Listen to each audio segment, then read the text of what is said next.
Hola a todos.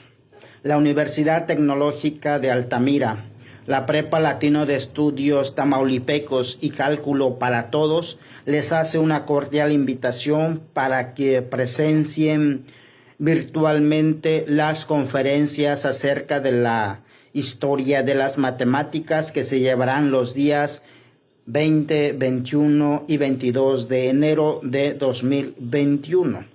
En estas conferencias se desarrollarán diferentes temas como el origen y desarrollo del concepto del infinito, el origen y desarrollo del cálculo infinitesimal y la utilidad de la razón áurea en la construcción de los edificios y en el embellecimiento de los palacios.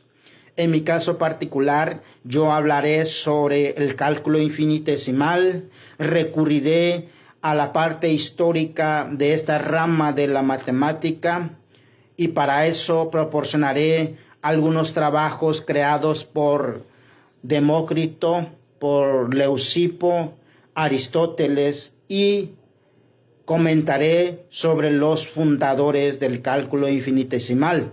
Me refiero a los matemáticos Eudoxo de Gnido y Arquímedes de Siracusa.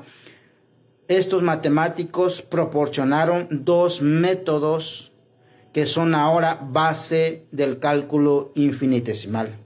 El primero es el método de exhaustión, el segundo, el método por reducción al absurdo.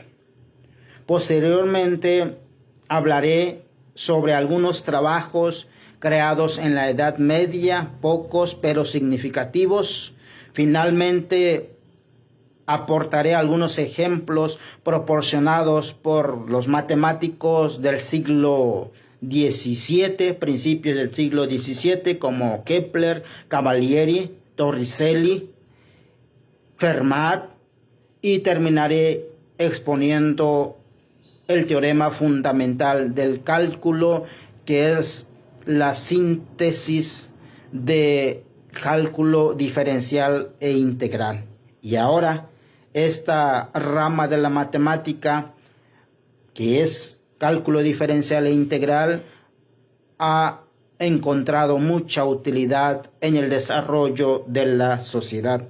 Creo importante también comentar que la historia y la filosofía de la matemática es importante que se estudie en las escuelas de nivel básico. Muchos de nuestros jóvenes, al momento de estudiar las fórmulas como la fórmula del volumen de la esfera o del área de un círculo, no recurren a la parte histórica de cómo se obtuvo cada una de estas fórmulas. Yo creo que se debe mencionar, se debe resaltar para que el joven mexicano despierte su interés hacia las matemáticas.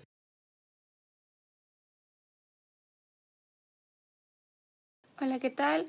Hoy vamos a presentarles al ponente Dr. Romeo Pérez Ortiz del Instituto Tecnológico de Tecomatlán. Es un catedrático de la carrera de Ingenierías en Sistemas Computacional Tecnológico Nacional de México, Campus Tecomatlán. También es un doctor en Física y Matemáticas por la Facultad de Mecánica y Matemáticas de la Universidad Estatal Lomonosov, Moscú, Rusia. También es maestro en Ciencias por la misma universidad y licenciado en Matemáticas por parte de la UNAM. Hoy nos va a exponer el tema que es Origen y Desarrollo de Cálculo Infinitesimal.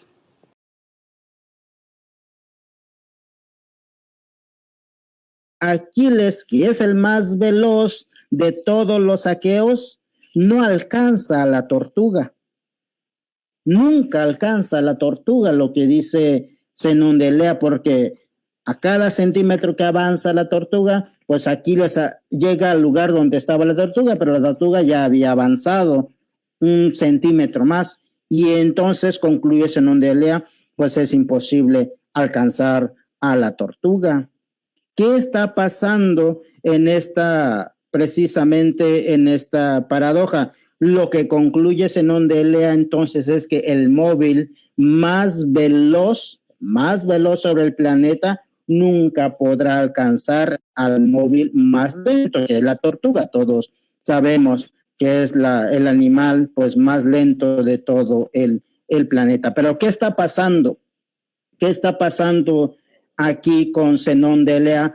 Precisamente porque al partir del hecho de que el espacio podía dividirse infinitamente, Zenón olvidaba que el movimiento de un cuerpo exige tomar en cuenta no solo la discreción del espacio y del tiempo, porque está tomando el tiempo, sino también la continuidad del espacio y del tiempo. Ese es el punto que le faltó agregar a Zenón de Elea y por eso llega a estos absurdos. Fue un gran matemático, filósofo también, y que aportó mucho a la matemática. Quise comentar esto antes de entrar propiamente al tema. Entonces, en la diapositiva presento a Leucipo, luego Demócrito, Aristóteles, que son los tres filósofos grandes sobre los que voy a comentar, y después ya entraría yo propiamente a hablar sobre las aportaciones de Eudoxo, el método de exhaustión de Eudoxo, que consiste en encontrar el área de una figura, de un objeto, a través de aproximaciones cada vez más finas. Luego voy a hablar también sobre Arquímedes. Arquímedes usa el método de exhaustión, pero agrega un nuevo método, el método por reducción al absurdo. Y él pues, desarrolla muchísimo más el cálculo infinitesimal. Se da un salto enorme la ciencia hasta llegar a Kepler. Pero antes de Kepler también voy a comentar acerca de un matemático, Abraham se llama, un matemático de principios del siglo XII que pues sí aportó una forma muy ingeniosa de calcular áreas y volúmenes de círculo y esfera respectivamente. Y ya el famoso matemático Cavalieri y Torricelli fueron contemporáneos y pues fueron de los grandes también en el cálculo infinitesimal. No se diga de Fermat. Fermat es el pionero de la geometría analítica, el pionero del cálculo diferencial. Él calculó las tangentes a curvas. Fermat fue grande en ese terreno, aparte de Descartes, pero Fermat fue uno de los pioneros. Y ya finalmente voy a terminar con dos grandes matemáticos muy conocidos por todos nosotros, porque pues ellos dos fundaron el cálculo diferencial e integral como lo conocemos en estos tiempos. Me refiero en particular al teorema fundamental del cálculo, donde ya se sintetiza en la parte diferencial y la parte integral. Se dice que son dos operaciones inversas, de tal manera que si tienes una función, al integrar esa función obtienes otra función, y luego al derivar esa integral,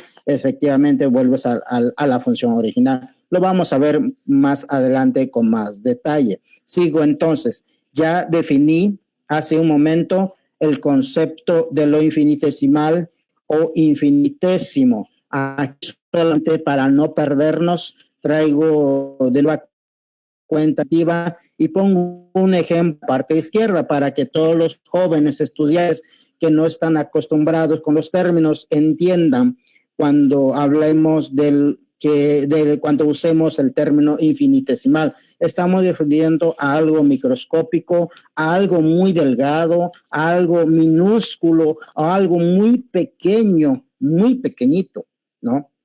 Así lo definió Demócrito cuando se refería a las magnitudes continuas como conjunto de partículas infinitamente pequeñas denominadas átomos.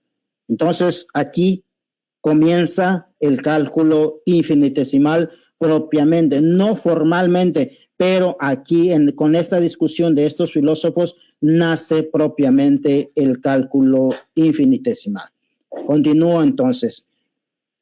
Leucipo de Mileto, siglo V antes de Cristo, él efectivamente considera al universo, considera el ser como la totalidad de todo lo existente. El ser para Leucipo es lo múltiple, es lo material, y ese ser Ese ser está compuesto de partículas indivisibles. El universo, el cuerpo que vemos, la materia que nos rodea, está compuesto de partículas indivisibles, decía Leucipo de Mileto. Ahora sabemos que esos átomos que se consideraban indivisibles, pues ya tienen más partículas. Ahora conocemos los protinos, los neutrinos, etcétera, y así sucesivamente podemos dividir infinitas veces la materia y las partículas hasta llegar a las ondas electromagnéticas, pero son temas que no voy a comentar, eso sería para otra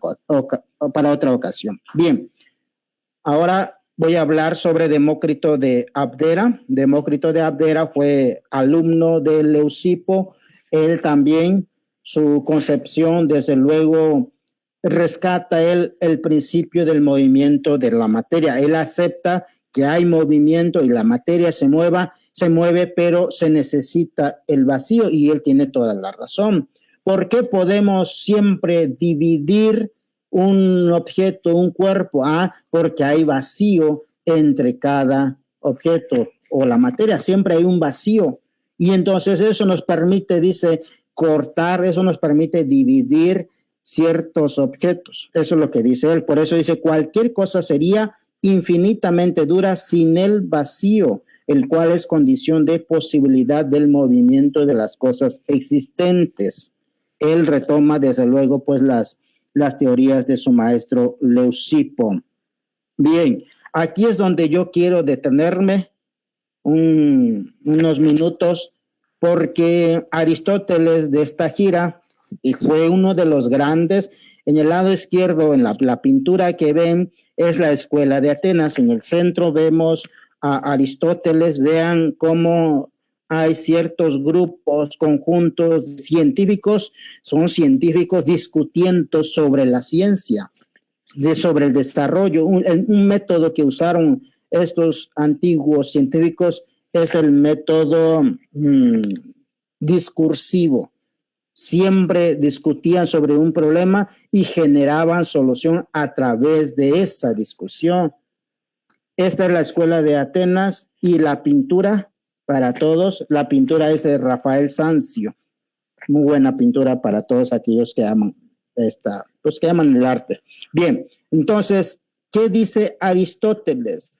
Lo pueden ustedes corroborar en la obra de él, se llama Física, en el libro sexto, precisamente en el apartado que pongo aquí, el continuo como lo infinitamente divisible. Vean el cambio que hace Aristóteles en comparación con lo que opinaban Leucipo y Demócrito, porque ¿qué dijeron? Sí, está bien, el continuo, no lo dicen así precisamente, pero se refieren al todo, se refieren al ser, y dicen el ser o el continuo está compuesto de infinitas partículas indivisibles. Vean la diferencia. Y Aristóteles dice el continuo como lo infinitamente divisible. Y esto, pues, se dejó porque han de acordarse los que se dedican a la química o a la física, hasta después en el Renacimiento, cuando se retoma la idea del estudio del átomo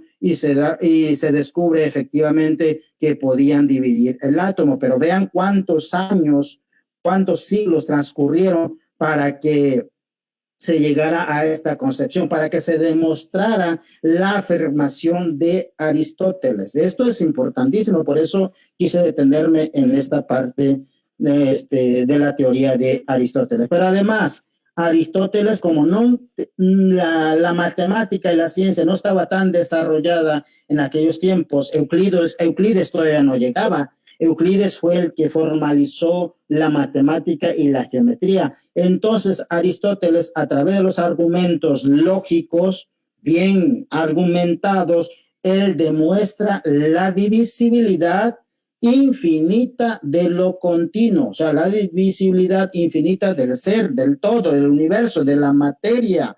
Pero, y no solo eso, sino que también demostró la divisibilidad infinita del tiempo y del movimiento. Y eso esta es una aportación pues muy significativa que no se rescató en todo lo que fue la Edad Media. Pero esto, si ustedes leen las obras de Aristóteles, fue uno de los grandes, no por nada, Carlos Marx, el gran economista reconocido por sus aportaciones, el que hizo un análisis al capitalismo, el que descubrió las leyes del capitalismo, reconoce a Aristóteles como el gran filósofo, como el gran científico de la Grecia antigua. Y vean lo que dice. Quiero leer textualmente esta aportación de Aristóteles. Dice, si todo movimiento es divisible y si una cosa en movimiento con una velocidad igual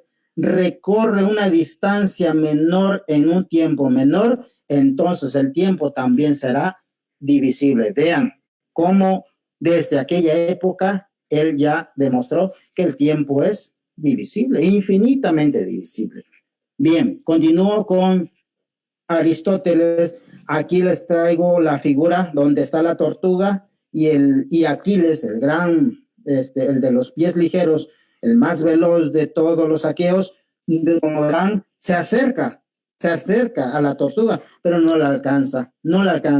Y esta idea es de Zenón de Elea, pero vean cómo lo refuta Aristóteles. Dice, si dos cuerpos están en movimiento, el más rápido recorrerá una distancia mayor en un tiempo igual, una distancia igual en un tiempo menor y una distancia mayor en un tiempo menor. O sea que demostró Aristóteles que el móvil más rápido no solo alcanza al móvil más lento, sino que lo va a rebasar tanto como se quiera. Vean esta demostración lógica que nos da Aristóteles. Y esto es un argumento, pues, que le dice a Zenón de Elea, mira, es que no estás considerando el espacio continuo, no estás considerando otros factores que afectan, pues, al movimiento, al universo. Y aquí le demuestra Aristóteles a Zenón que el más veloz no solamente va a alcanzar al más lento, sino que lo va a rebasar, y lo demuestra lógicamente, ¿no? Bien, continúo con Aristóteles. Vean, ya dijimos que el tiempo es divisible infinitamente. Ya dijimos que el espacio también, el movimiento también. Y vean, ahora habla él sobre la continuidad del tiempo. Aristóteles demostró efectivamente que el tiempo es continuo. Y vean el argumento que él utiliza. Dice, puesto que todo movimiento es en el tiempo, o sea, la relación que hay entre movimiento y tiempo, porque esto también hay que tomarlo en cuenta, porque en las escuelas se enseña física y nos enseñan la fórmula de la distancia y el tiempo, pero filosóficamente, ¿cómo podemos entender el tiempo? Y el tiempo depende de la materia.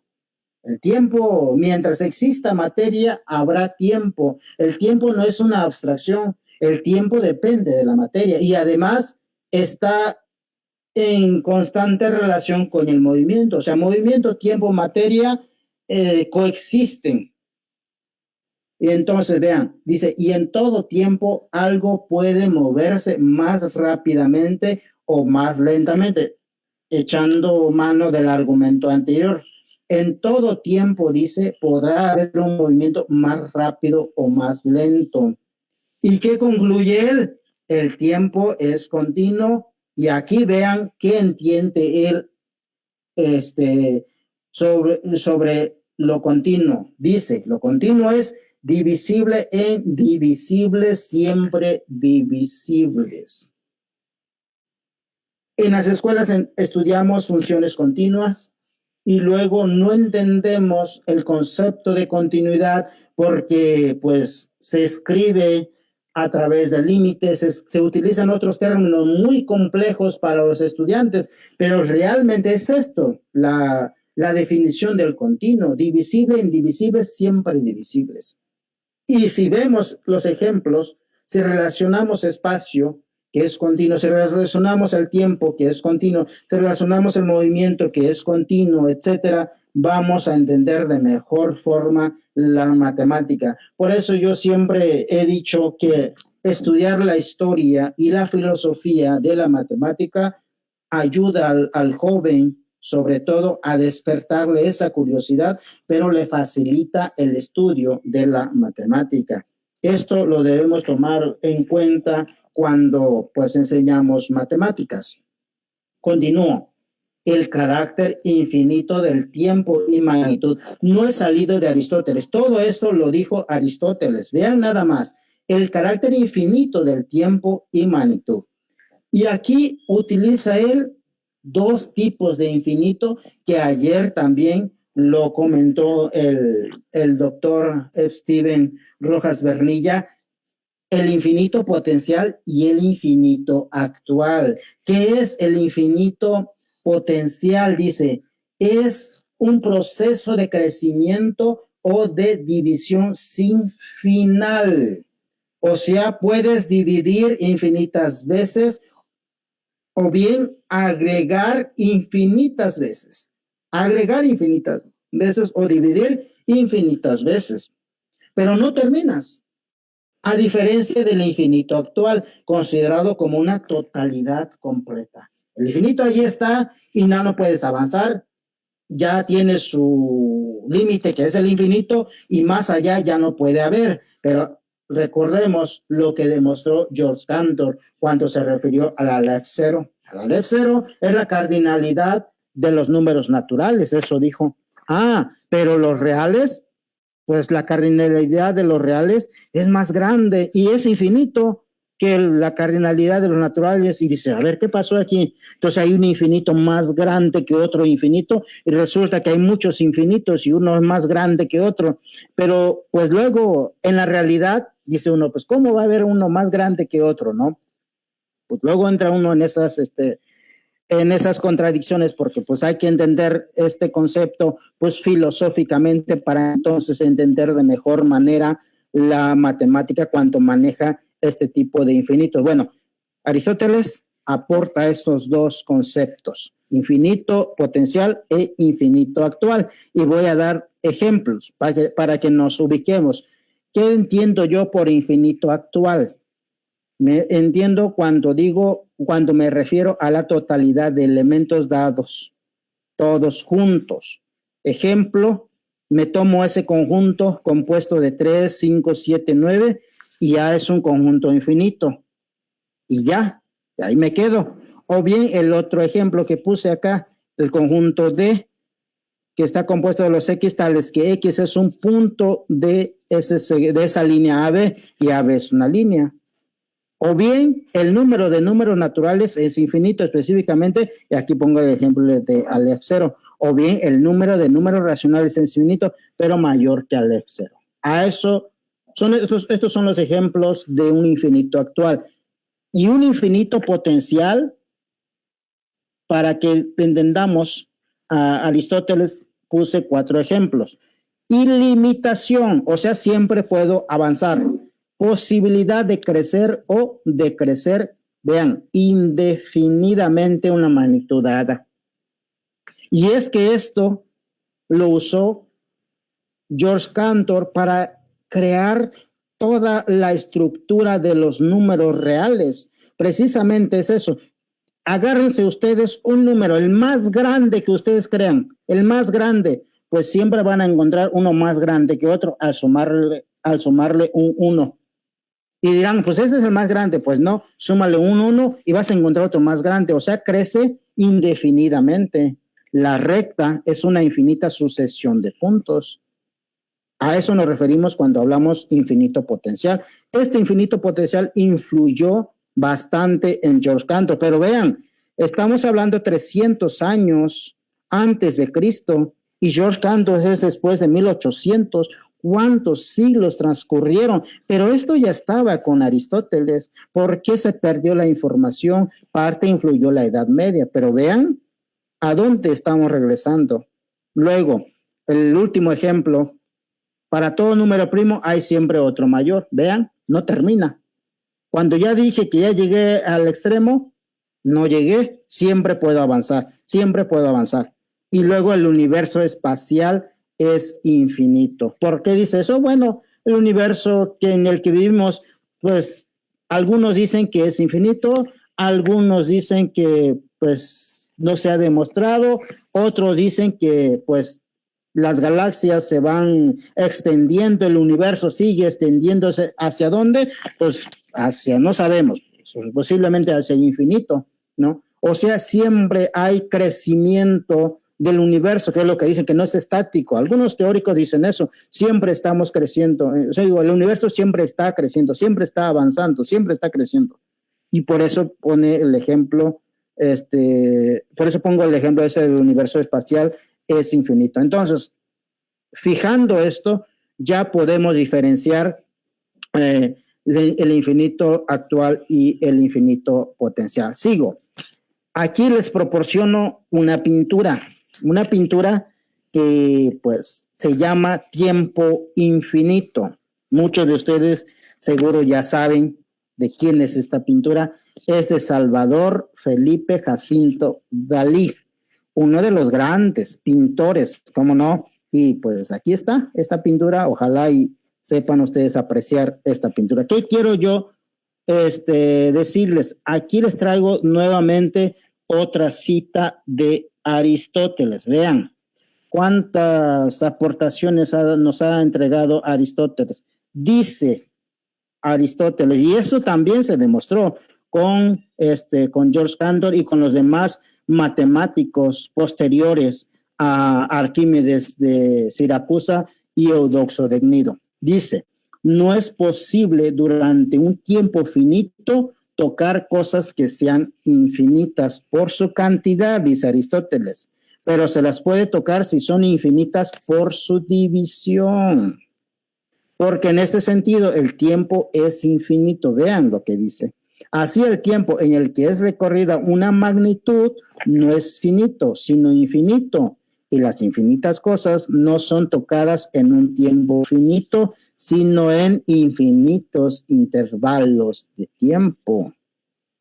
Así, sucesivamente, vamos acercándonos al infinito, pero partimos de un intervalo. El intervalo que ustedes tomen, ya sea que quieran crecer o ya sea que quieran decrecer, tomen un intervalo de los naturales, digamos, ¿verdad? Y luego le agregan elementos y se van avanzando hacia un extremo. O bien la división infinita. Por ejemplo, el intervalo 0,1. El intervalo 0,1 podemos tocar los extremos, sí, pues tocamos el 0, tocamos el 1, pero resulta que dentro de ese intervalo hay una infinidad de números. ¿Cómo es posible? ¿Cómo es posible entonces si los extremos se tocan, verdad? Pero en el interior de este intervalo hay una infinidad de números. Eso es impresionante. Cómo Aristóteles, sin tener la noción de la matemática que ya conocemos actualmente, llegar a esta conclusión tan importante y tampoco se rescató en su tiempo. Tuvieron que pasar muchos siglos. Entonces, esto es lo que yo quería comentar sobre Aristóteles. Tomen en cuenta que no es cualquier científico, hay que leer sus obras y yo quise compartir con ustedes aquí varias citas de Aristóteles. Bien, paso ahora a hablar ya sobre Eudoxo de Gnido. Resulta curioso, Eudoxo de Gnido fue discípulo de Platón, un filósofo idealista, pero el método que aporta Eudoxo de Gnido para encontrar áreas, precisamente para calcular el área de un círculo de radio 1, él inscribe polígonos dentro de este círculo y le va aumentando los lados, o sea, el método exhaustivo. Él fue el que formalizó, porque Aristóteles también, no lo traje la cita, pero Aristóteles también ya había aportado esta teoría del método exhaustivo, pero quien lo formaliza es Eudoxo de Gnido. Sigo entonces. Efectivamente, hay otro aporte de Eudoxo de Gnido y es el aporte sobre las proporciones. En aquellos tiempos, calcular el área del triángulo cuando los catetos son enteros, pues resulta fácil, resulta relativamente fácil, y es lo que hicieron los matemáticos antiguos. Pero resulta que Pitágoras, al tomar un triángulo rectángulo de catetos 1, encuentra una hipotenusa de radio 2. Y se pregunta Pitágoras, este número raíz de 2 lo obtengo de dos números enteros, pero raíz de 2 no lo puedo expresar como un cociente de dos números enteros, de dos números naturales, enteros positivos, de dos números naturales. No es posible, y él entra en crisis con toda su escuela. Y es que precisamente ellos buscaban un patrón de medida, lo que conocemos como conmensurabilidad, y la proporción se usaba precisamente para medir, y entonces sí era muy importante encontrar esa proporción. Entonces, y raíz de 2, ¿cómo lo iba yo a usar para medir si no lo puedo expresar como un cociente de dos números naturales? Y entró en crisis. Y el que vino a resolver este problema fue Eudoxo de Gnido con su teoría de la proporcionalidad. Esta teoría la podemos encontrar en el libro quinto de los elementos de Euclides, y efectivamente pues salvó el obstáculo creado por los números irracionales. Y vean cómo también él acercó al área del círculo. Precisamente si toman el círculo de radio 1, su área es pi, pero pi es un número irracional. Pero con esta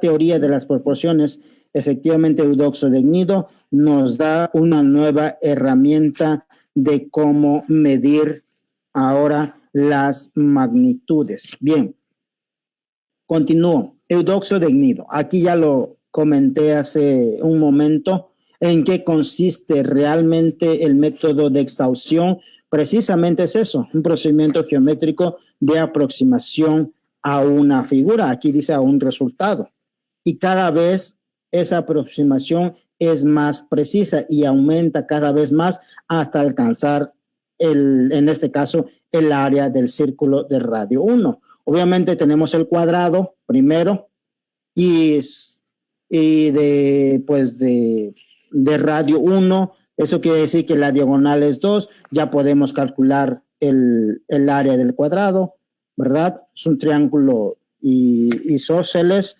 efectivamente, pues calculan su área, pero no acercamos al valor de pi, que es 3.1416, aumentamos un poco más los lados, igual tenemos el radio, tenemos triángulos isósceles, calculamos el área de cada triángulo isósceles, sumamos y nos acercamos un poquito más al área del círculo. Pero ¿hasta cuánto más podemos acercarnos? Tanto como queramos, sí, pero todavía el concepto del infinito no estaba tan desarrollado.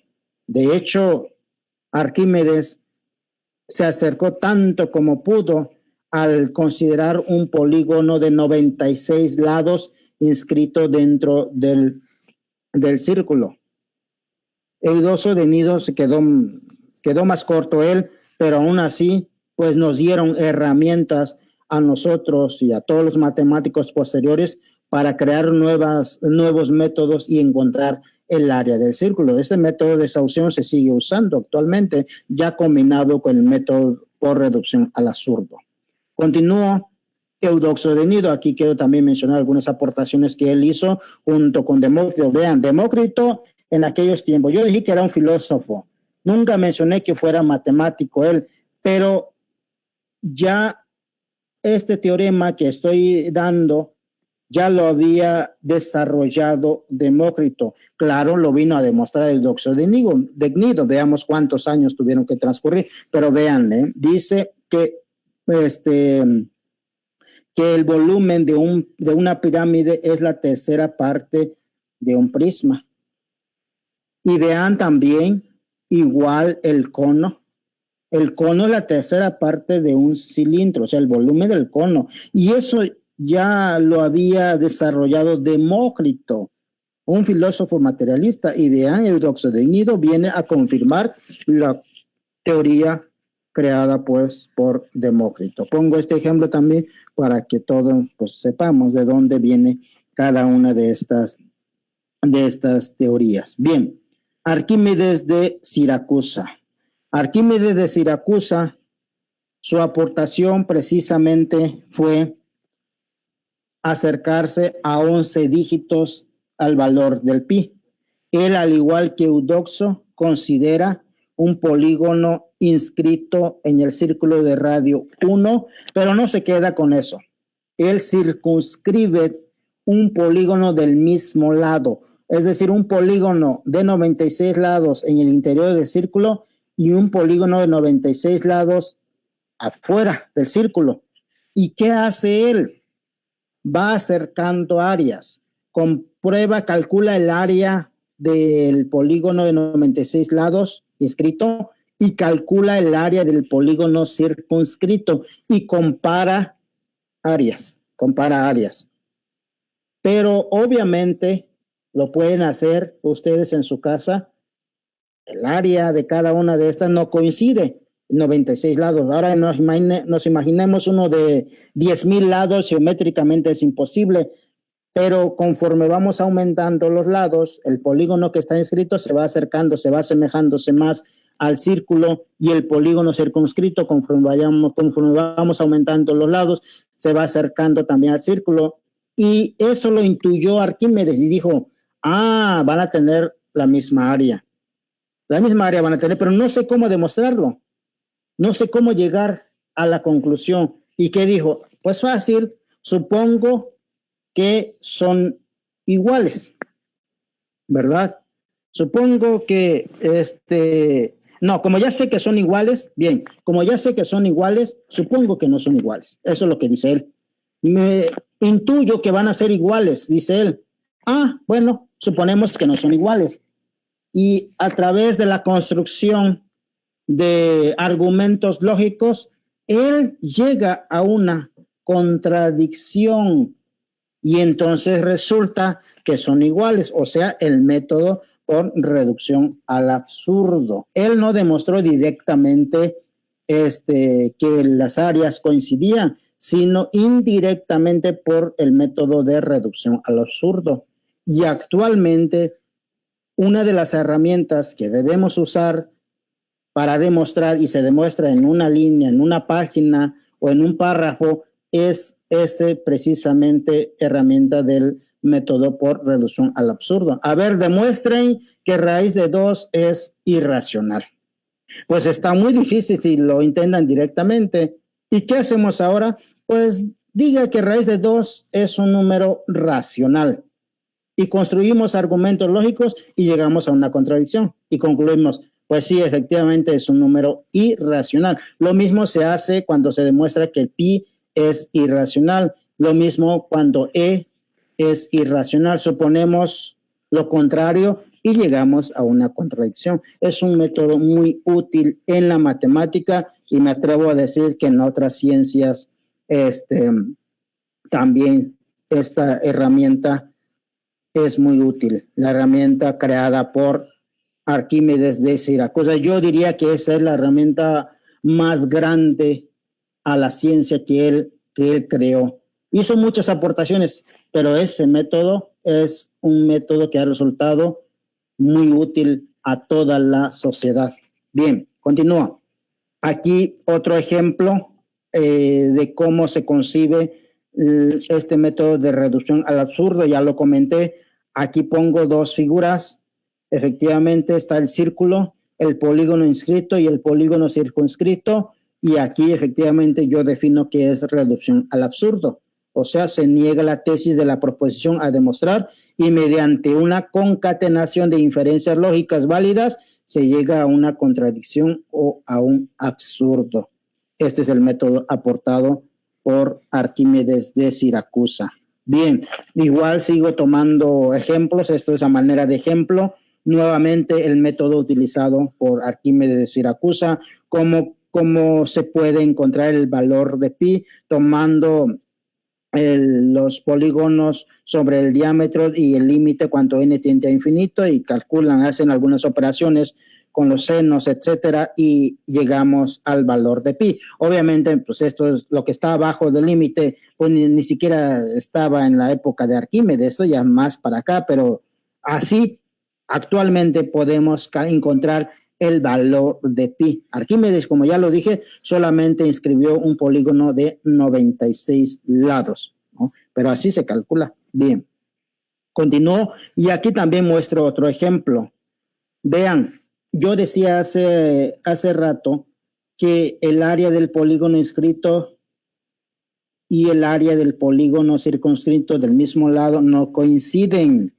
Pero si se dan cuenta, en la segunda columna son los lados del polígono. Son los lados del polígono. Por ejemplo, nos vamos en el segundo renglón donde dice lado 6. Primer renglón, donde ya empezamos a contar. Del lado 6, vean. Del lado 6, y si vamos y encontramos el polígono inscrito y el polígono circunscrito, nos damos cuenta que hay una diferencia grande entre sus valores. Pero aumentemos lados hasta el renglón 20. O sea, esa cantidad de lados, ¿verdad? Y nos vamos a los valores que nos arroja pi y vean cuántos valores, cuántos dígitos ya coinciden. Coinciden dígitos en este caso. O sea, con lados, eso tiene que ser algebraicamente, geométricamente es imposible. Nos damos cuenta numéricamente, que efectivamente pues las áreas coinciden.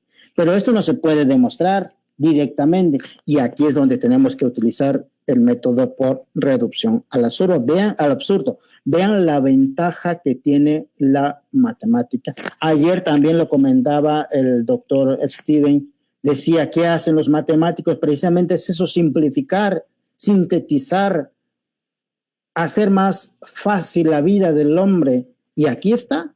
En lugar de que ustedes se pongan a calcular pues cuánto tiempo le va a llevar, no sé, creo que toda la vida pueden llevar y no, pues se van a envejecer y nunca van a encontrar que las áreas son iguales. Pues tomen y hagan como Arquímedes, supongan que no son iguales y llegan a una contradicción, y pues con unas herramientas matemáticas, pues a lo mejor te lleven 5 minutos, 2 minutos y ya está la solución. Y esa herramienta precisamente la arroja la matemática gracias al profundo pensamiento y conocimiento pues del hombre para facilitarse pues la vida sobre todo, ¿no?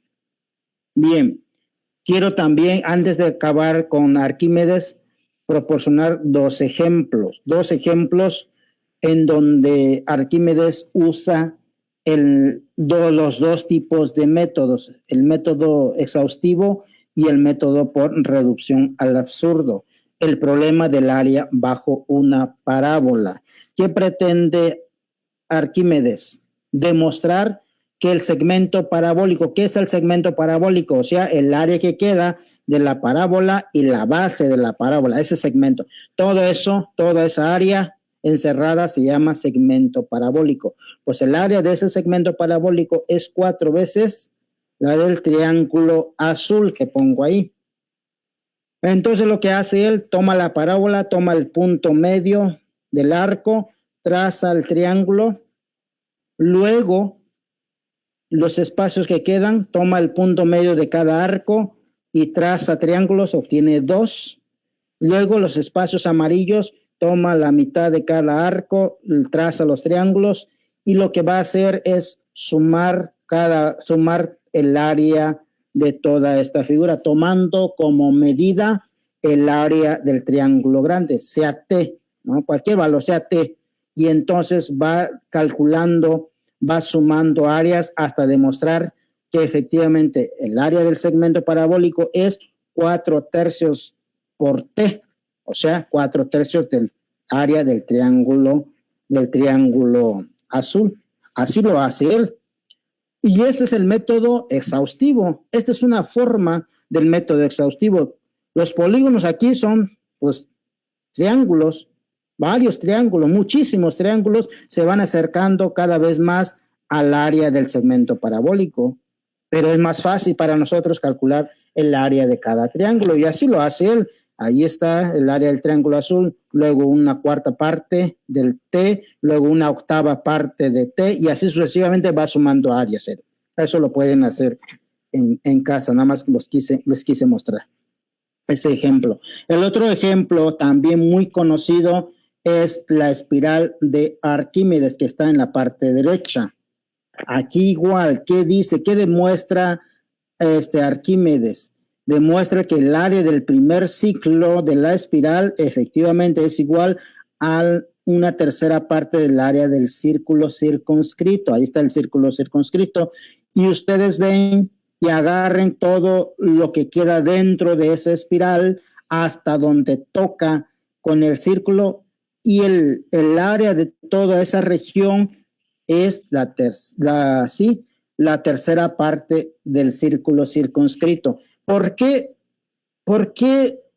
ideó Arquímedes su espiral? ¿Por qué lo construyó? Porque él tenía en mente trisectar un ángulo. Han de acordar ustedes que este es uno de los problemas antiguos griegos que no se podían resolver. No, era imposible trisectar un ángulo utilizando compás, no graduada, regla no graduada y un compás. Era imposible para los griegos. Y aquí Arquímedes, al demostrar que el área de esta espiral forma la tercera parte del área del círculo circunscrito, él con eso demostró este problema antiguo, que se puede trisectar un ángulo. Vean la aportación que hizo Arquímedes en este sentido. Por eso construyó su espiral, conocido ahora como espiral de Arquímedes. Bien, aquí es un ejemplo nada más. Acá son triángulos, y aquí ya son rectángulos construidos bajo la curva, en este caso bajo la parábola. Y pongo aquí Bernhard Riemann, es un salto enorme, pues estamos hablando de 1866, en ese periodo. Y este es lo que yo pongo a la derecha, es la suma de Riemann, es decir, agarra la suma, agarra los intervalos, y por cada intervalo le va multiplicando la altura del rectángulo, que es la función en algún punto de ese intervalo, y va sumando, ¿no? Esto ya es un avance enorme, pero vean el cambio que hizo Bernhard Riemann. En lugar de considerar triángulos como Arquímedes, utilizó él rectángulos. Si nos fijamos en el triángulo, vamos a encontrar el mismo resultado. Vamos a encontrar que es 4/3 partes del triángulo inscrito. Si así calculamos el área bajo esta curva utilizando la suma de Riemann, llegamos al mismo resultado. Pero tampoco es original estos rectángulos inscritos en la parábola. Quien realmente inscribió los rectángulos infinitesimales, porque cada vez podemos hacer más delgado, al ser más delgados estos rectángulos, quien realmente dio esa aportación fue Fermat, que lo veremos en un momento. Bien, aquí terminamos con Arquímedes y entramos en la Edad Media, a finales de la Edad Media, casi al final de la Edad Media, a principios del siglo XII, con Abraham bar Hillá. Vean la genialidad de este matemático. Pongo 3 ejemplos, 2 ejemplos que corresponden al área del círculo de radio R. Él lo que hizo fue crear circunferencias circunscritas cada vez más pequeñas, y la primera circunferencia la agarró y la alargó y la puso. Vean la figura de la izquierda. La segunda circunferencia circunscrita la puso, la alargó, la puso. Y luego la que seguía, y luego la que seguía, la que seguía, la que seguía. Vean, en lugar de un círculo, lo que obtuvo él es un triángulo que tiene la misma área que el círculo, que tiene la misma área. Pero sabemos calcular el área de un triángulo, ¿cómo no? Muy fácil. Y entonces él encontró el área del círculo de cualquier radio. Lo mismo podemos ver en la parte derecha. Tomó el círculo, el radio de la circunferencia más grande lo consideró como altura y extendió la circunferencia grande. ¿Cuándo mide? Por la longitud de la circunferencia, que es 2πr. Y entonces la altura, que es r, y la base, que es otro cateto del triángulo rectángulo, que es 2πr, utilizando aquí, me doy un salto enorme también, utilizando la fórmula para calcular el área del triángulo, base por altura sobre 2, tenemos 2πr por r, que es la altura, sobre 2, pi por r al cuadrado. ¿Ya? Encontró el área del círculo, tan fácil. Y estamos hablando principio del siglo XII. Este es un nuevo método, diferente al usado por Arquímedes y Eudoxo. Diferente totalmente. Y este método, creado por este matemático Abraham, se puede extender para las esferas. Nada más que para las esferas. Ahora, en lugar de triángulos, vamos a obtener prismas con bases triangulares. El mismo proceso. Hacemos cortes transversales y extendemos la esfera, pero ahora en forma de prisma, en forma de pirámide. En este caso, en forma de pirámide, de base triangular, etc. Y vean igual lo mismo, ¿no? 2πr, que es lo que marca el círculo que corta, pero tienen radio y centro. Este es el hemisferio norte. O sea, toman la circunferencia, la parten a la mitad y toman la parte positiva. Y vean, de un lado sale 2πr y del otro, pues, el valor que tiene.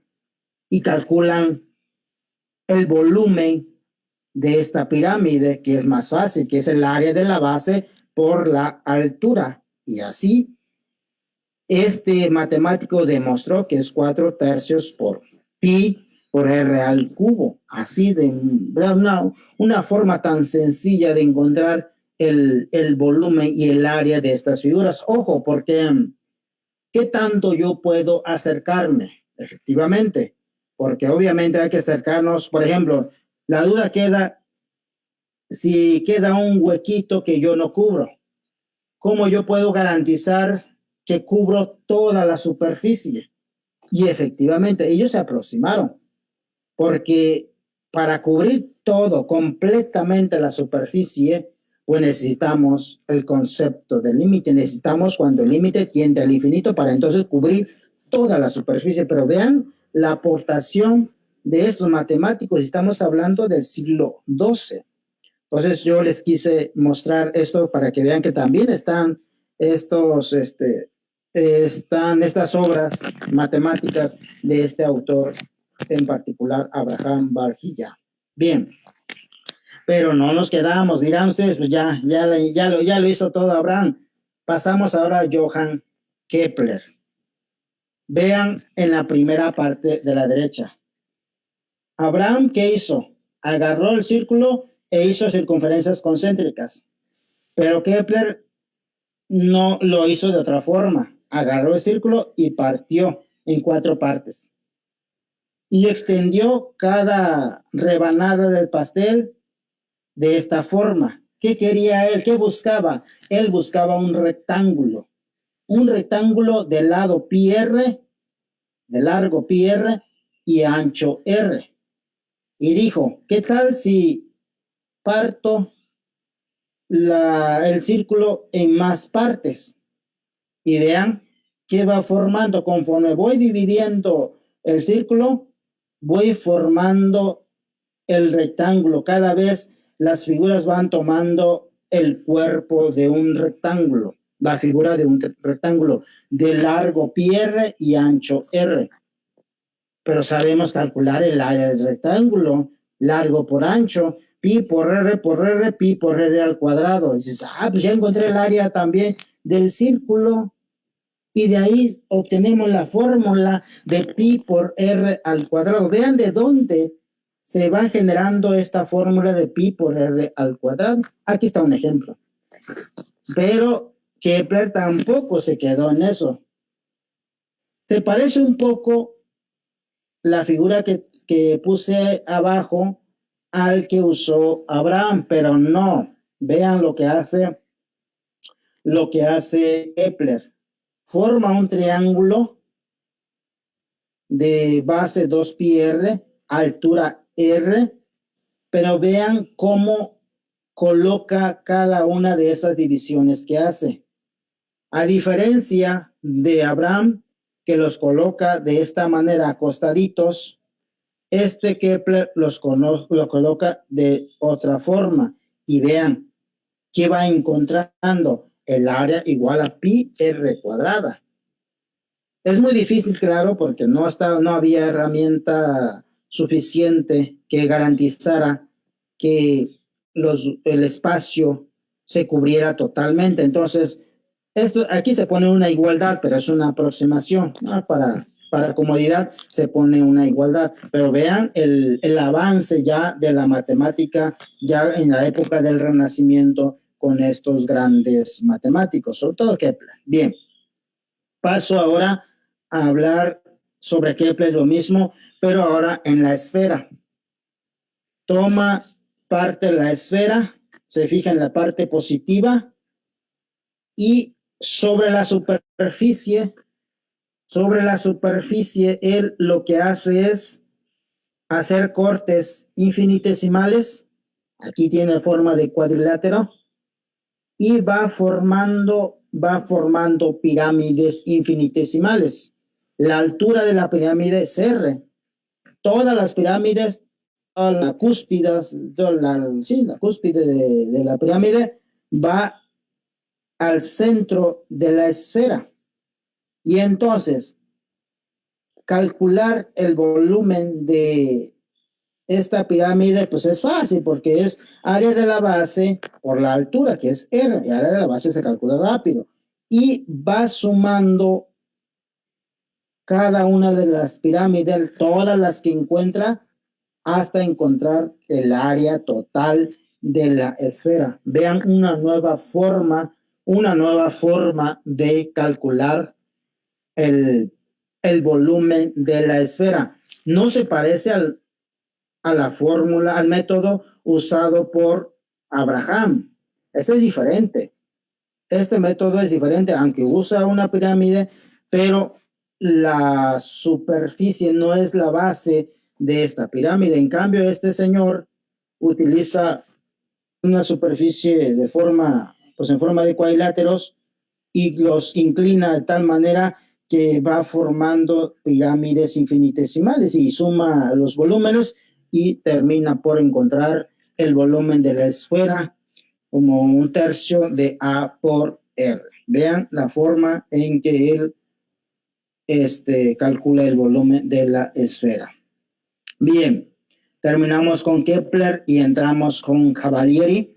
Cavalieri, matemático italiano muy reconocido y además por la forma en que él calculó las áreas y los volúmenes de cuerpos geométricos y de figuras planas, que al igual que Euclides, aunque él en su obra no da ninguna definición, las líneas las consideraba como conjunto de puntos, las superficies planas o las figuras planas como un conjunto infinito de segmentos rectilíneos paralelos a la base. Y para encontrar el volumen, él los consideraba como una unión, como un conjunto de infinitos de superficies planas que cortaban transversalmente al sólido, a un cuerpo geométrico, pero era paralela efectivamente a la base. Y entonces, ¿qué hacía él? Sumaba todas las áreas de todas estas superficies y encontraba el área del sólido. Para las figuras planas igual, sumaba y encontraba el área total de cada figura. ¿Y qué hizo él? Precisamente de ahí parte su principio, que lo que conocemos como principio de Cavalieri. Tiene dos principios. El primer principio de Cavalieri es esta, precisamente. Si tenemos dos figuras planas, ¿verdad? Y trazamos una recta paralela a la base y esa recta paralela corta a esas figuras, pero que tengan la misma altura, y si el área de ese corte las áreas son iguales, entonces pues demostramos que el área total del área de cada una de las figuras pues son iguales, ¿no? Abajo acá puse un ejemplo de los volúmenes, pero este es el primer principio de Cavalieri. Vean, para las figuras planas. Y dice, y si son iguales la longitud de los dos segmentos determinados por la intersección de cualquier paralela con esas dos figuras, entonces las dos figuras tienen la misma área. Ese es el primer principio de Cavalieri. El segundo principio ya trata sobre volúmenes.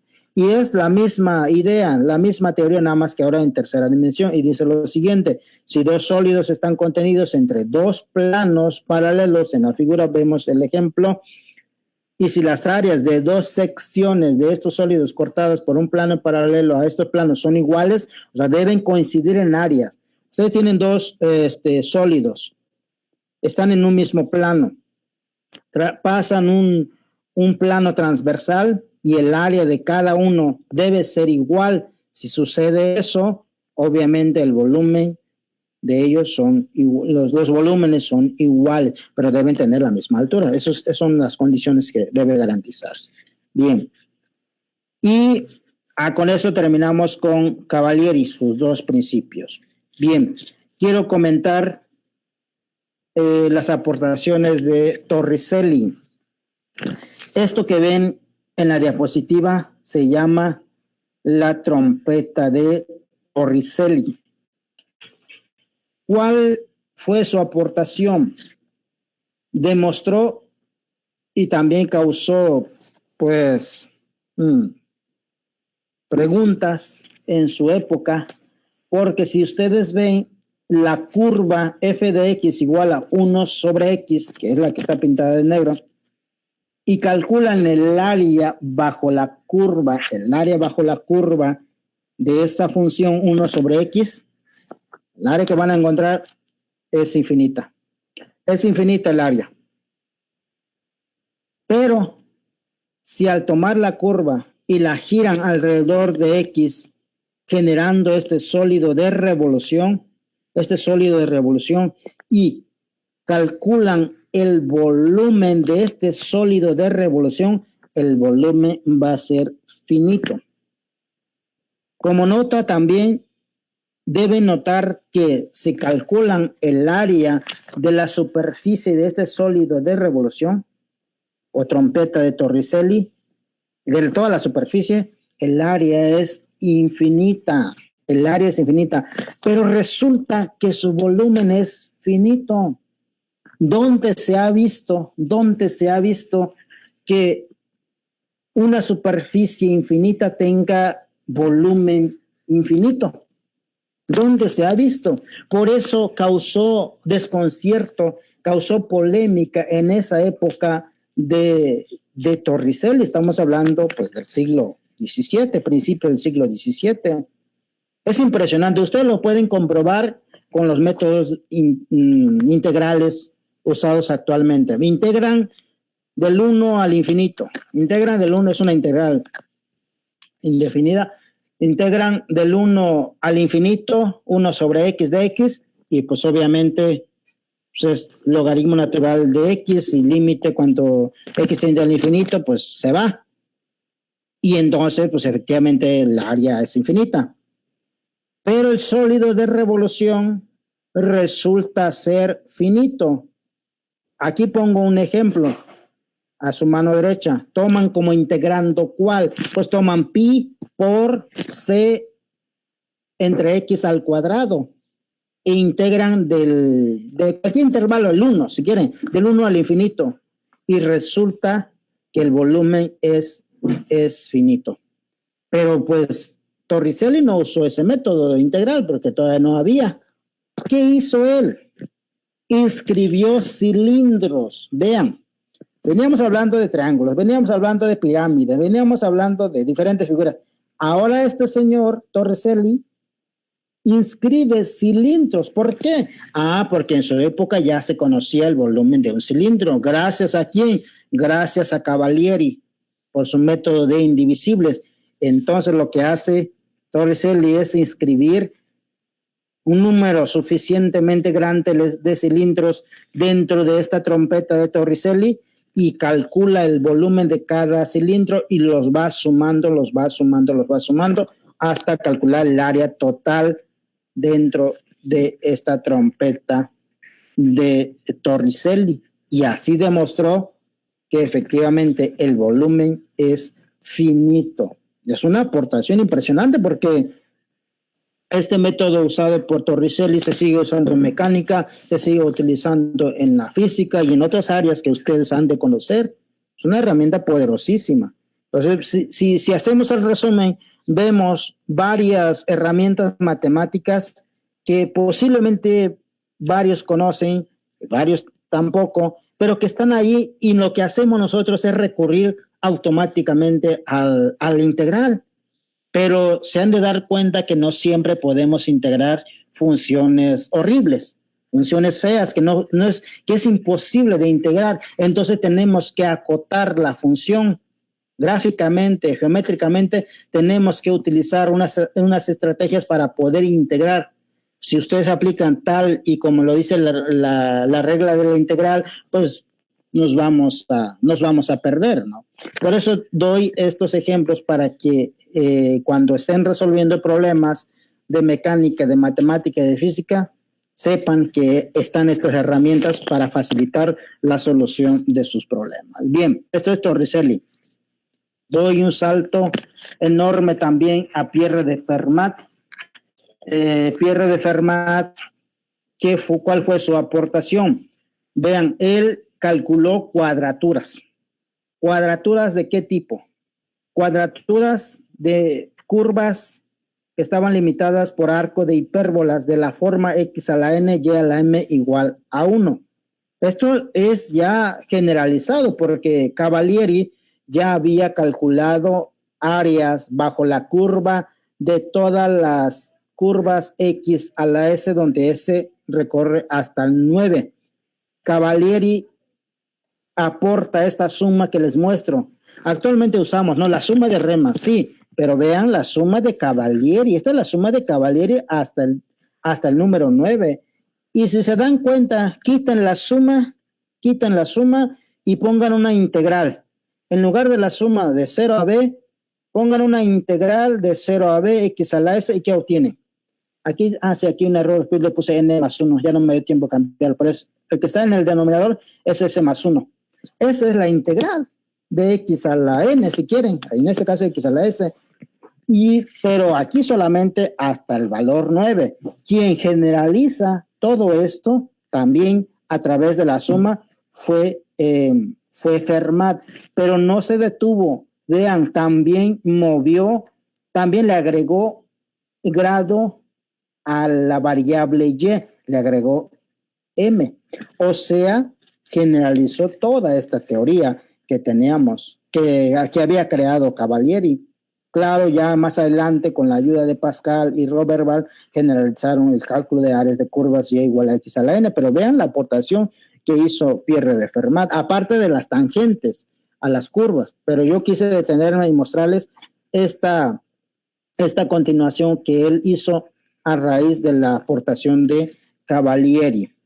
Y aquí en su mano derecha yo quise rescatar esta aportación porque generalmente cuando estudiamos la suma de Riemann, pues recurrimos a la suma de Darboux y no se menciona a Fermat en esta parte.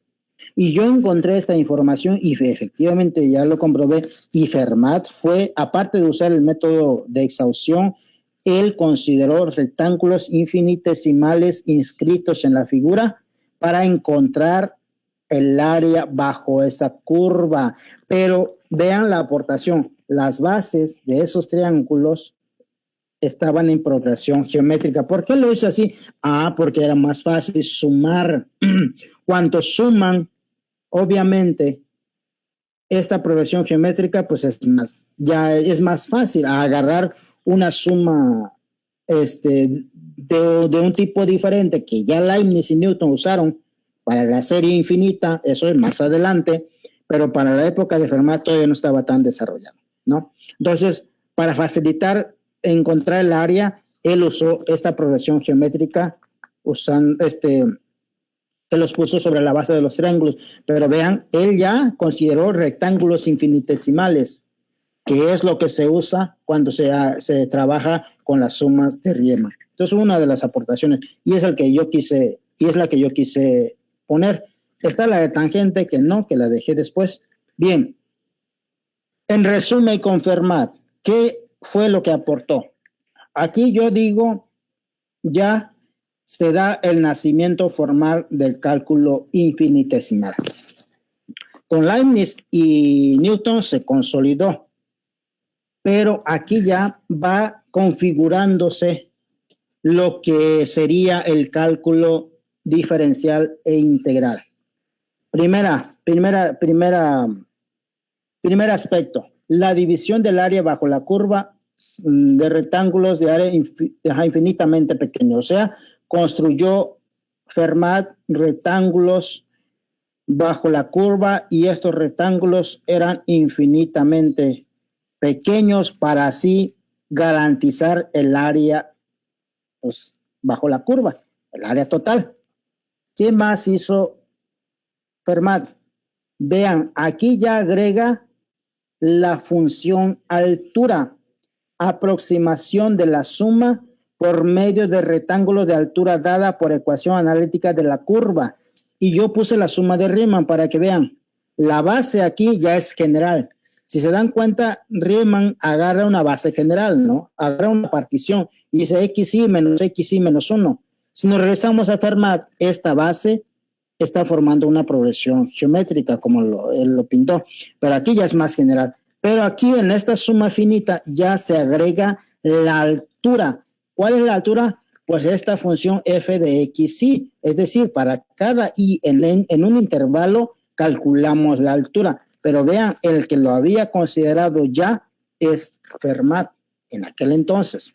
Luego, aquí él ya comienza a expresar el límite de la suma de áreas cuando el número de elementos crece indefinidamente.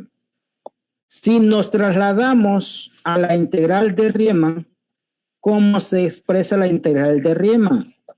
La integral igual al límite cuando n tiende al infinito de la suma esta que vemos, pero ya se agregó el límite cuando n tiende al infinito, allá con la integral de Riemann.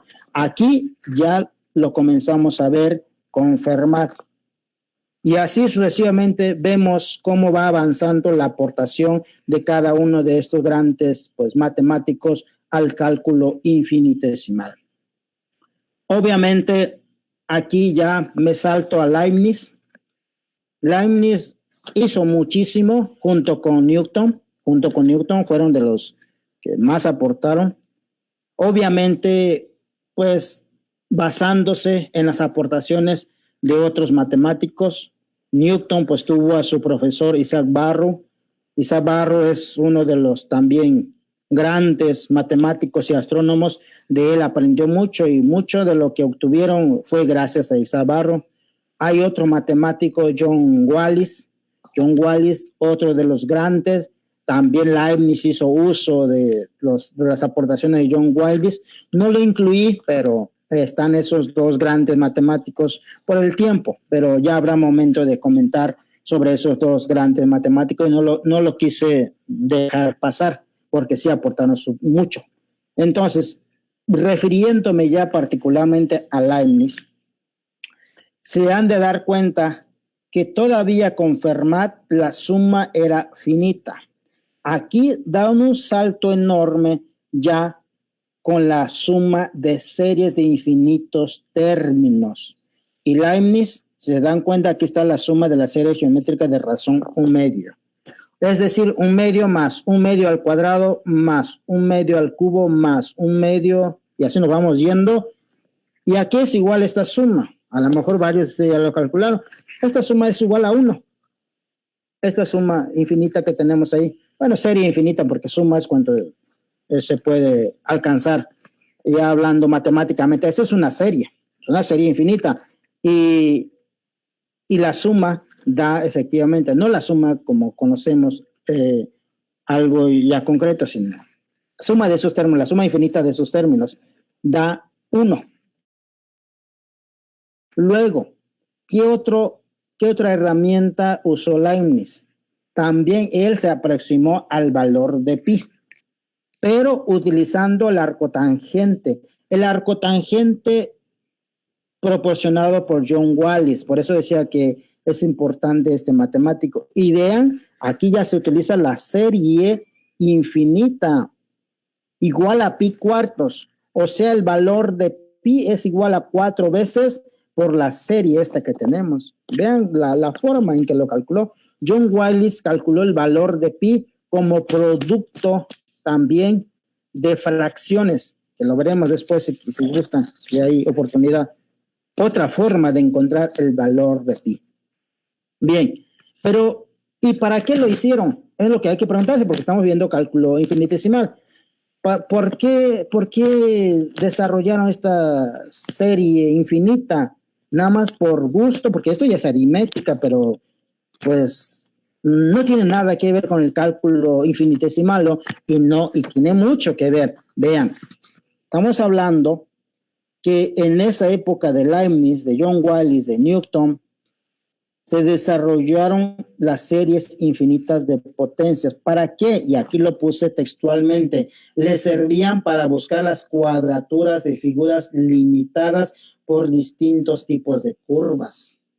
Por eso idearon este método de la suma de series de infinitos términos. Estaban en lo mismo. Se les presentó un problema que no podían resolver con toda la herramienta matemática creada por los anteriores matemáticos y tuvieron que crear una nueva herramienta que les ayudara a resolver el problema en el que se encontraban. Aquí tampoco menciono, porque doy un salto enorme, toda la parte mecánica, todas las aportaciones en cuanto al cálculo diferencial que también estaban presentes, pero yo me concentré solamente al cálculo integral. Ya habrá otro momento para hablar todo sobre cálculo diferencial, porque el tema es amplio, grande, y hay que extendernos hasta los matemáticos actuales, porque cálculo infinitesimal, pues, se puede hablar hasta el siglo XIX, con las integrales ya de Lebesgue, etcétera, más complejas, desde luego. Bien, eso es lo que hizo Leibniz, pero quiero también mencionarles, por eso puse esa tabla en la parte superior, las notaciones que usamos actualmente en la matemática, en la física, en la mecánica y en las ecuaciones diferenciales. Vean las notaciones, si se van a la columna de Leibniz, primera derivada de y de x, segunda derivada de cuadrada de y de x cuadrada, enésima derivada y desde luego la integral. Ese signo que ustedes ven, ese signo de integral es una S grande alargada y fue introducida precisamente por Leibniz. Después están las notaciones de los demás, de Lagrange, de Newton, de Jacobi, de Euler. Como ya dije, ya habrá momento de hablar de otros matemáticos, pero puse esta notación para que vean qué tan amplio es este tema del cálculo infinitesimal. Las notaciones de Lagrange se siguen usando. Las notaciones de Newton también se siguen utilizando. Jacobi igual. Y Euler también. Todas esas notaciones que puse se siguen utilizando en la matemática actual. Bien. Aquí termino yo con teorema fundamental del cálculo. Y dirán ustedes, ¿y Newton qué hizo? Pues también mucho de lo que hizo Leibniz, por eso esa polémica que se da entre ellos dos, que quién fue el fundador del cálculo integral, diferencial e integral, si fue Leibniz, si fue Newton, fueron ambos. Y coincidieron en muchos trabajos. La teoría de las fluxiones de Newton también está muy desarrollada, etcétera, etcétera. Por eso ya no puse Newton, porque es redundar. Lo que hizo Leibniz lo hizo Newton, lo que hizo Newton lo hizo Leibniz, etcétera. Entonces, por eso, para sintetizar, me quedé con las aportaciones de Leibniz. No crean que yo apoyo a Leibniz, no. Yo estoy de acuerdo en que el cálculo diferencial e integral lo sintetizaron ambos grandes matemáticos. ¿Para qué nos sirve teorema fundamental del cálculo? Esto lo vemos en el primer semestre de nuestra carrera de matemáticas y digo yo que es la síntesis de todo lo que venía desarrollándose, porque aquí se da la unión, más bien diría yo, la síntesis de la derivada y la integral. Se demuestra por estos dos grandes, por Newton y Leibniz, que la derivación y la integración son operaciones inversas. ¿A qué se refiere con eso? Y se refiere a que al integrar una función continua y luego derivarla, se recupera la función original. Y en la mano derecha yo pongo el primer teorema fundamental del cálculo y el segundo teorema fundamental del cálculo. No voy a hablar sobre eso porque esto ya se necesitan herramientas matemáticas, dicho se puede demostrar, pero aquí está para todos los estudiantes que nos ven.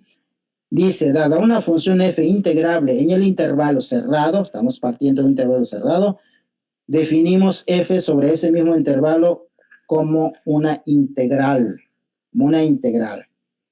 Eso es lo que supone. Y dice, si f es continua, ¿en dónde? En el abierto. Si f es continua en el abierto, entonces f es derivable en un punto C, desde luego, que está en ese intervalo abierto. Y al derivar la función y al evaluar en ese punto C, vamos a obtener el integrando que está aquí, f de C, evaluado en ese punto.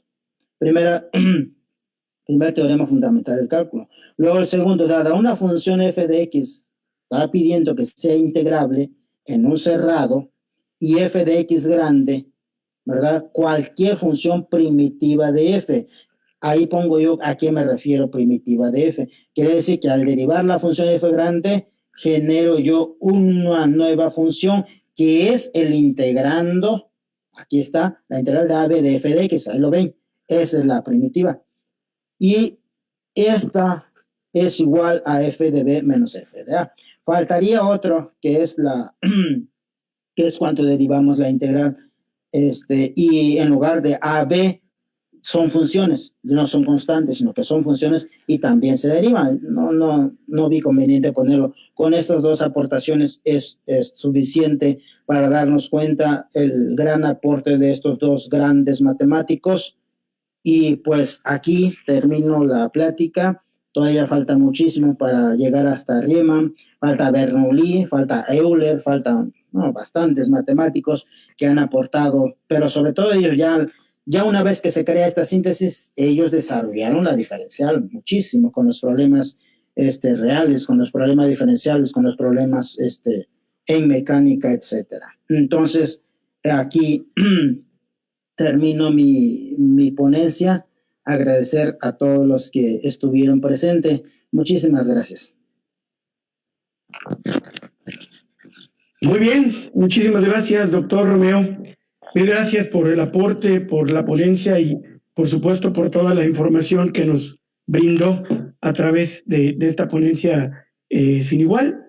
Y aquí hay dos preguntitas que me hicieron y que, bueno, textualmente me comenta dos alumnos. Bueno, en particular uno me comenta que, según su punto de vista, doctor, ¿quién considera que realizó o ha realizado o realizó en la historia la contribución más significativa al desarrollo del cálculo infinitesimal? Sí, esa es la primera pregunta. Bien, pues es muy difícil a opinar sobre quién aportó más,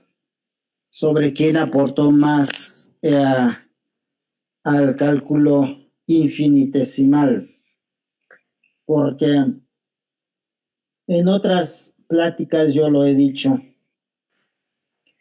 los matemáticos posteriores pues son grandes y hacen muchísimo gracias a las aportaciones que hicieron otros matemáticos, gracias al conocimiento que nos dio Aristóteles, pues se pudo desarrollar el cálculo infinitesimal por Eudoxo y Arquímedes de Siracusa. Gracias a estos dos grandes matemáticos, pues Cavalieri y Torricelli desarrollaron su teoría, pero gracias a Torricelli, Cavalieri y Fermat también pudo desarrollar la teoría del cálculo infinitesimal. Y Leibniz y Newton, gracias a Isaac Barrow, gracias a John Wallis, gracias a Fermat, gracias a Descartes, también hizo grandes aportaciones. Y nos saltamos a Bernard Riemann, y gracias a Leibniz, gracias a Newton, él pudo desarrollar toda una teoría de geometría diferencial y geometría riemanniana, y eso nos ayudó a conocer la estructura del universo. Nos dimos cuenta de que había una nueva geometría aparte de la euclidiana, y todos han contribuido en la matemática y sobre todo en esta parte del cálculo infinitesimal. Entonces, yo quiero comentar esto porque luego no entendemos bien los aportes de cada uno de estos grandes matemáticos. Ante la pregunta de quién yo considero, no podría responder que quién más. Obviamente, Leibniz y Newton fueron los que sintetizaron todo lo que ya había acumulado. Ellos son los que unieron el cálculo diferencial y el cálculo integral, y eso hizo que la matemática se desarrollara más rápido. Entonces, respondiéndole a la pregunta del estudiante, ¿quién yo consideraría a Leibniz y Newton?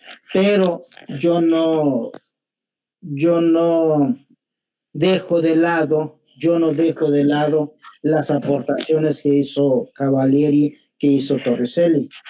Leibniz y Newton aportaron mucho más, de hecho escribieron mucho más, porque la base del cálculo infinitesimal ya estaba puesto. Por eso ellos sobre esa base aportaron a los problemas que tenían que ver con razones de cambio, con la diferencial, pero gracias ya a los aportes de Eudoxo, de Torricelli, de Cavalieri, y desde luego de este matemático que les hablé del siglo XII. ¿Quiénes más? Hasta donde yo lo expuse, hasta con Leibniz y Newton, yo podría decir que ellos dos, Leibniz y Newton. Correcto. Muy claro su respuesta. Y hay una pregunta que considero, usted es el experto, va un poquito de la mano con lo que precisamente preguntaba el anterior alumno. ¿Cuál ha sido la contribución técnica o tecnológica, por decir así, más importante precisamente en el desarrollo hasta la actualidad del cálculo infinitesimal? Sí, hasta la actualidad.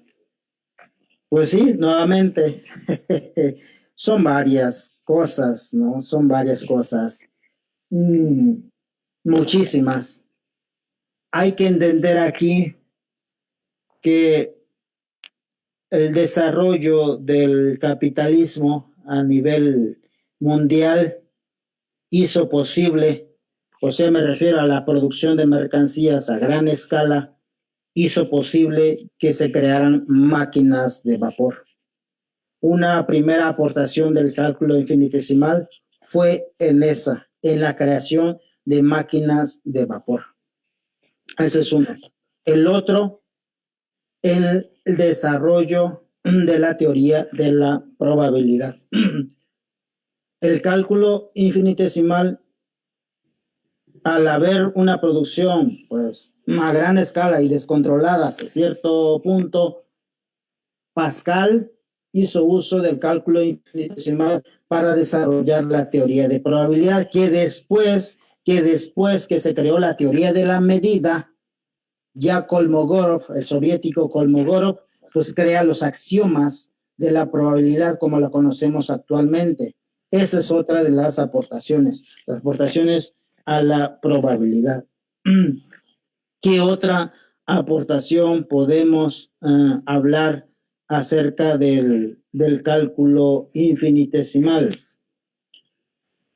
Fourier desarrolló la teoría de calor y la teoría de los circuitos, porque había una exigencia por parte de las industrias y fábricas de hacer un cambio en esas máquinas de vapor. En un principio fueron máquinas de vapor y después hubo un cambio en esas industrias, nuevas máquinas más veloces, nuevas máquinas que funcionaran automáticamente, casi sin la ayuda del ser humano, y entonces necesitaban precisamente la electricidad y el calor. Y Joseph Fourier, hizo uso del cálculo infinitesimal para crear su análisis de Fourier. Análisis de Fourier es una teoría complejísima, pero se usó en esa área particular. Uh-huh. Eso es otra también de las aportaciones que hizo, que puedo yo mencionar del cálculo infinitesimal. Hay varios otros, no se diga en la inteligencia artificial, no se diga en la física cuántica, también se utiliza cuando analizan ustedes las ecuaciones de Schrödinger, las ecuaciones, etcétera, que utilizó Albert Einstein cuando creó su teoría de la relatividad general y de la relatividad especial, porque usó la torsión de Riemann. Riemann había utilizado el cálculo infinitesimal y esa herramienta la usó Einstein para que nos diera a conocer cómo es la estructura del universo, si es plano, si es curvo, etcétera, si tiene curvatura cero, si tiene curvatura positiva, si tiene curvatura negativa, si el universo es esférico, si el universo es plano, si el universo es hiperbólico. Todo este avance también se debió al desarrollo que se le dio al cálculo infinitesimal, ¿no? Entonces, son varios aportes. Entonces, decir cuál sí es muy complicado, decir, pues, cuál de todas, ¿no? Todas tienen utilidad, todas tienen importancia, pero a manera de ejemplo yo puedo mencionar eso que yo le acabo de decir. Perfecto. Y una última pregunta, así, lo dice textualmente un alumno y ya para terminar su gran aporte, doctor. Dice, buenos días, tengo una pregunta, dice, ¿qué es lo más importante del cálculo infinitesimal y cómo llamar la atención del alumnado? Sí, cómo no. Desde mi punto de vista, porque sí hay diferentes puntos de vista, ambos son importantes. La práctica, el hecho de resolver los ejercicios, porque entrena a la mente, disciplina a la mente a resolver problemas y además a construir nuevas teorías que serán útiles para la sociedad. Eso es importantísimo. Y depende del nivel en el que se estudia. Si es un joven que va en la primaria, que va en la secundaria y que va en la prepa, obviamente hay que concentrarse en la historia y en la filosofía de la matemática. En la historia de la matemática, ¿para qué? Para despertarle el interés y el gusto por la matemática. Yo puse varios ejemplos, porque se aprende en el pi por r al cuadrado y vean cuántas formas hay de encontrar ese valor. Kepler aportó una forma, Abraham aportó una forma, Eudoxo y Arquímedes aportaron una forma, etcétera. Vean, y una vez que se analiza, estudia así la historia de la matemática, uno verá a la matemática de otra forma, ya no con odio, ya no con preocupación, sino con cariño, con amor. Uno ve a la matemática, uno después de que estudia uno toda la historia y qué está detrás de cada fórmula. Y así uno dice, pues sí, caray, es tan importante, es tan útil esa área de la matemática, ¿no? Entonces digo yo, el nivel el nivel educativo influye mucho. Por eso digo yo, en la primaria, secundaria y preparatoria se debe centrarse en la historia y la filosofía de la matemática, pero no dejar de lado el razonamiento en la matemática. ¿Cuál es el problema que tenemos en México? Y me vengo a México. El problema que tenemos en México es que se mecaniza y no se razona. Por eso, ese es el problema. Ahora, ante la pregunta que dice el joven, ¿qué es lo que hay que ponderar más? ¿En dónde hay que poner más atención? Y yo digo que hay que poner más atención en desarrollar el razonamiento del joven. Ahí hay que ponerle atención. En el razonamiento, no en la resolución mecánica y práctica del ejercicio. Eso después viene. Hay que hacer que el joven piense, porque en México no se piensa, y es uno de los problemas que tenemos en el país, que no se razona, que no se piensa. Entonces, la matemática puede ayudar muchísimo en eso. Entonces, todos los maestros deben concentrarse en ese punto. Ahora, eso es como un punto intermedio. Entonces, viene la historia y filosofía de la matemática, viene ahora el razonamiento preciso, riguroso, y ya entra la parte de resolución de problemas. Así yo respondería a la pregunta que hace el joven. Perfecto. Pues de verdad que con lo último que mencionó, muchísimas gracias por el aporte, por todo lo mostrado en esta ponencia. Y bueno, pues agradezco enormemente a nombre de Cálculo para Todos la ponencia que nos dio, y pues lo invitamos para que mañana estaremos haciendo la clausura y por supuesto haciendo la entrega simbólica de su reconocimiento. Gracias, doctor Romeo, y pues estamos todavía a la orden. Muchísimas gracias. Muchísimas gracias a ustedes, a todos los que asistieron. Muchísimas gracias. Hasta luego.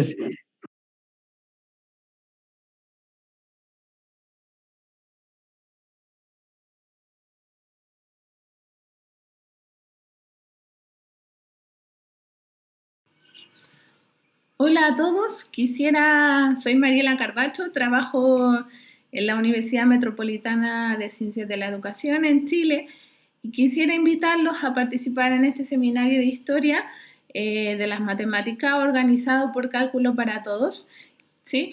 Lo que yo les voy a hablar es acerca de cómo nace este concepto de la curvatura, qué tiene que ver eso con la figura que estamos viendo aquí justamente, y quién aparece además jugando en ese concepto. Por ejemplo, una matemática interesante que vamos a conocer va a ser Sophie Germain.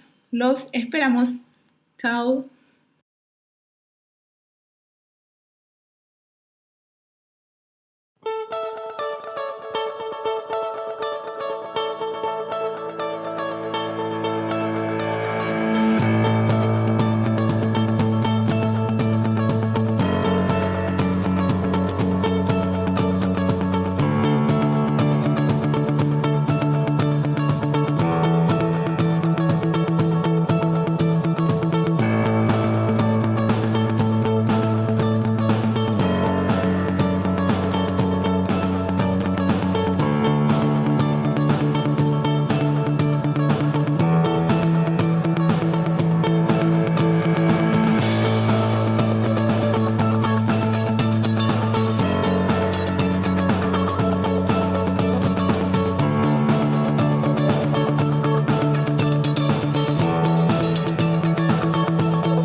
Cadillac, capacitación para la industria. Cadillac, capacitación para la industria. Capacítate en Cadillac. En Cadillac obtienes constancia DC3 de la Secretaría del Trabajo y certificación Cadillac en electricidad, instrumentación, AutoCAD, programación y muchos cursos más. Llámanos al 833-118-3274 y síguenos en Facebook. Cadillac.